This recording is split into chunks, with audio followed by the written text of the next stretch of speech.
السلام علیکم گرلز، ہمارا آج کا ٹاپک ہے امام غزالی۔ مسلم اسکالر کے سلسلے میں جب اب ہمارے ٹاپک شروع ہوں گے اس میں سب سے پہلے ہم امام غزالی پہ بات کریں گے۔ امام غزالی سن 1059 میں ایران کے ضلع طوس میں پیدا ہوئے۔ کچھ کتب میں آپ کا تاریخ پیدائش سن 1058 بھی ملتا ہے۔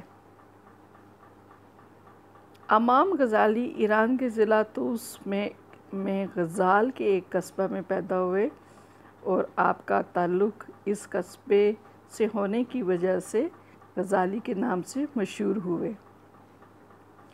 آپ خود بھی اپنے نام کے ساتھ غزالی لکھتے تھے۔ آپ کی تصانیف کی کل تعداد 78 ہے۔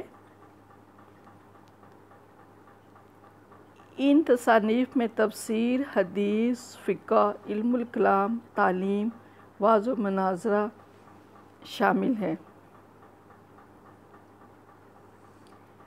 امام غزالی 4 سال تک مدرسہ نظامیہ بغداد کے صدر معلم بھی رہے، پھر آپ بغداد چھوڑ کر واپس آ گئے اور وہاں آپ نے اپنے مدرسہ خانقاہ کی بنیاد ڈالی۔ آپ نے 53 سال کی عمر میں سن 1111 میں طوس میں ہی وفات پائی۔ اس مختصر عمر میں 40 سال حصول علم کے لیے سرگرداں رہے۔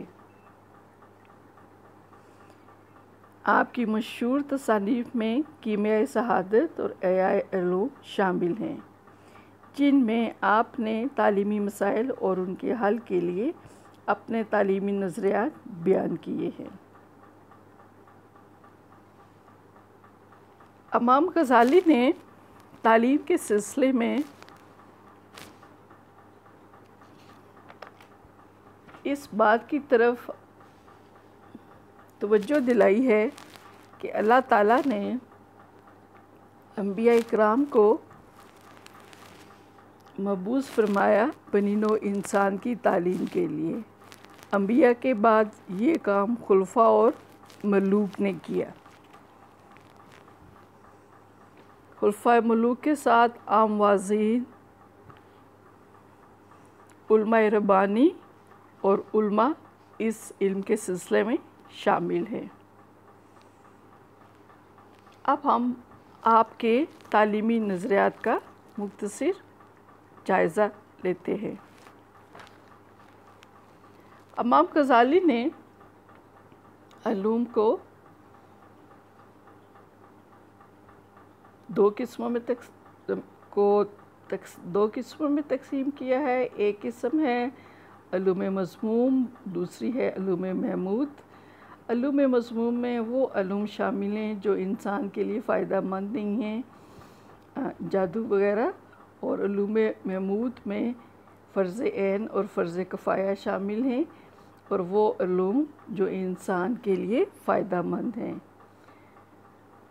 فرض عین میں شرعی علوم شامل ہیں جس میں قرآن، تفسیر، حدیث اور فقہ وغیرہ شامل ہیں، اور فرض کفایہ میں غیر شرعی علوم شامل ہیں جو انسان کی معاشی اور معاشرتی زندگی کے لیے بے حد ضروری ہیں، ریاضی، طب، صنعتی علوم اور بہت سارے علوم کا یہاں پہ ذکر ہے۔ اب ہم دیکھتے ہیں کہ امام غزالی نے مقاصد تعلیم کون سے بیان کیے ہیں۔ امام غزالی کے فلسفہ تعلیم کی روح سے تعلیم بذات خود کوئی مقصد نہیں بلکہ یہ مقاصد کے حصول کا ذریعہ ہے۔ اللہ تعالیٰ نے انسانوں کو اپنی عبادت کے لیے پیدا کیا ہے، اور انسان کا حقیقت اصلیہ کو ماننا، اپنے آپ کو پہچاننا، کائنات کو جاننا سب عبادت میں شامل ہے۔ اس طرح اسلامی نقطہ نظر سے تعلیم کے حسب ذیل مقاصد ہیں جو امام غزالی نے بھی پیش کیے ہیں۔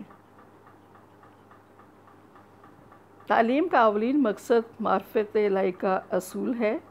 معرفت الہی وحی کے علوم سے حاصل ہوتی ہے، اور وہی علوم کو سمجھنے کے لیے حضرت محمد صلی اللہ علیہ وآلہ وسلم کی اطاعت ضروری ہے۔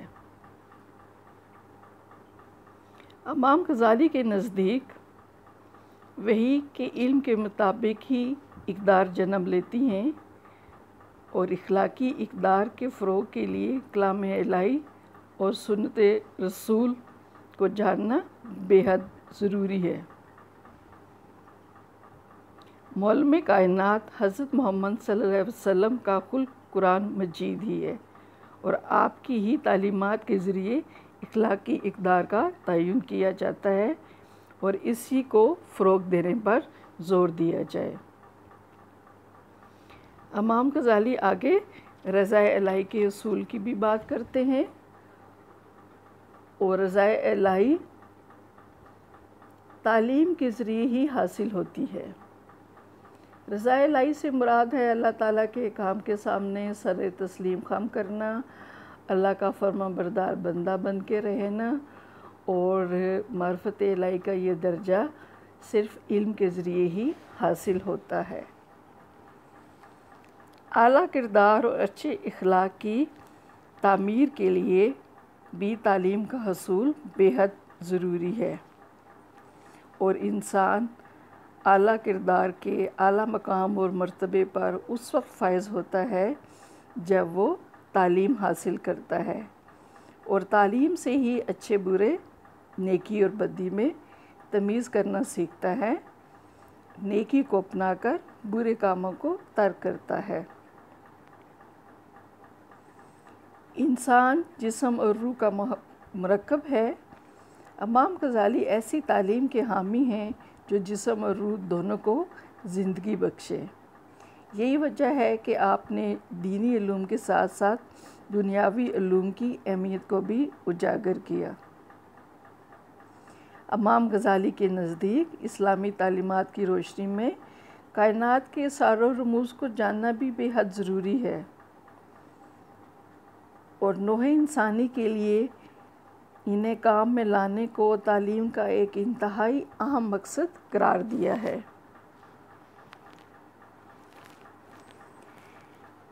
آگے ہم دیکھتے ہیں نصاب تعلیم۔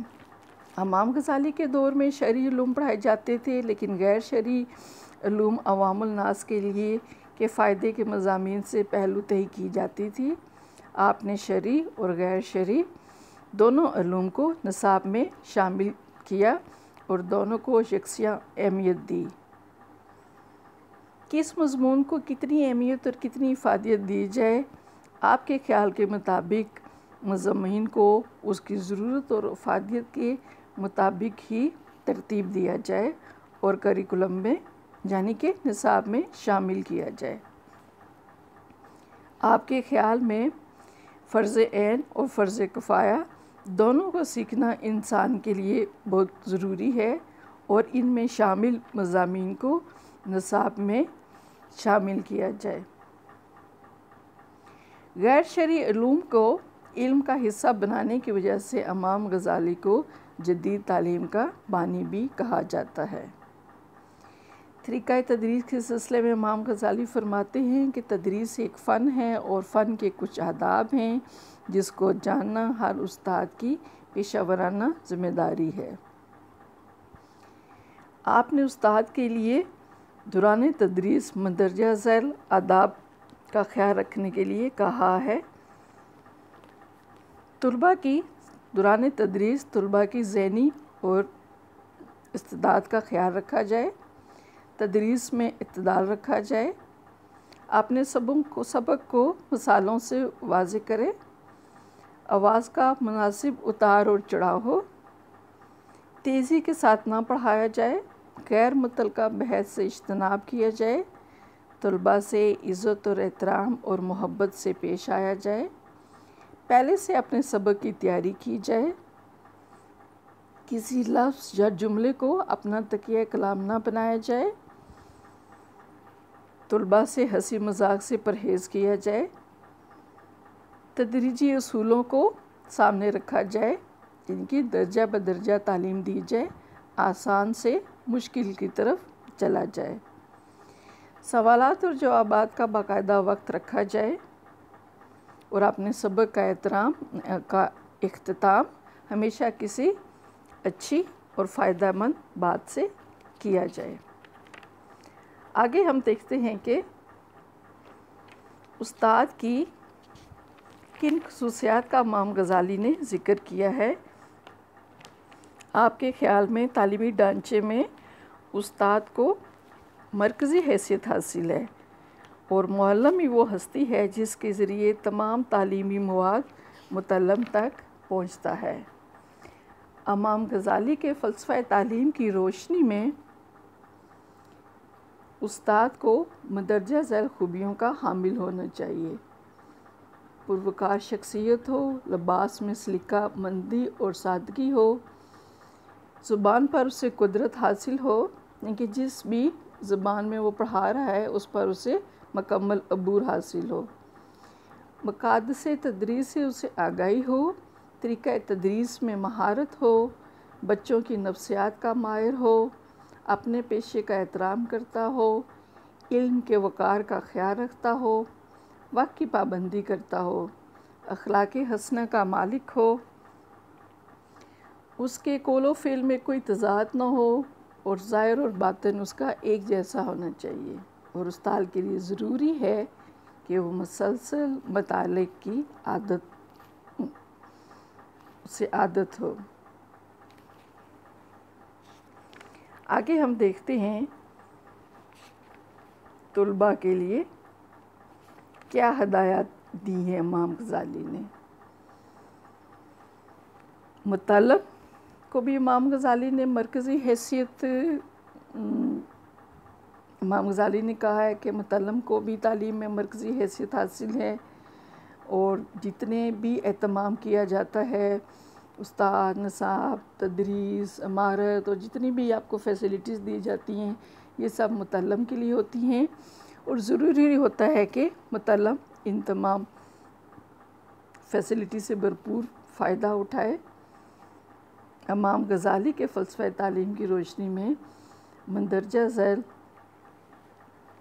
امور پیش کیے جاتے ہیں جو ایک متعلم کے لیے بے حد ضروری ہیں۔ اپنے استاد کا احترام کرے، تعلیم کا باقاعدہ ایک ٹائم ٹیبل بنائے، اپنا وقت علم کے لیے وقف کرے، مستقل مزاجی سے کام لے، اپنے نفس کو بری عادات سے پاک رکھے، اپنے ساتھی طلباء کے ساتھ محبت اور تعاون کے ساتھ رہے، اپنے علم پر تکبر نہ کرے، علم کا شوق اپنے اندر پیدا کرے، اختلافی مسائل سے گریز کرے، اپنے استاد سے سوال پوچھنے میں شرم محسوس نہ کرے، پڑھائی کے لیے پرسکون ماحول تلاش کرے، اور مسلسل مطالعے کی اپنے آپ کو عادت ڈالے۔ امام غزالی کے ان اصول و ضوابط کو پڑھ کے ایسے محسوس ہوتا ہے کہ آپ جدید قسم کی تعلیمی نفسیات کے کوئی اصول پڑھ رہے ہیں۔ امام غزالی کے نظریات آج کے جدید دور کے مطابق بھی پوری طرح سے استعمال کیے جا سکتے ہیں۔ یورپین مفکرین نے بھی اپنے تعلیمی نظریات میں امام غزالی کے تعلیمی اصول ضوابط کو اختیار کیا ہے، اور بہت سارے ایجوکیشنل سائیکالوجسٹ نے آپ کے نظریات سے استفادہ کیا ہے، اور آج کا استاد بھی اور آج کا طالب علم بھی آپ کے نظریات سے استفادہ کر سکتا ہے۔ شکریہ۔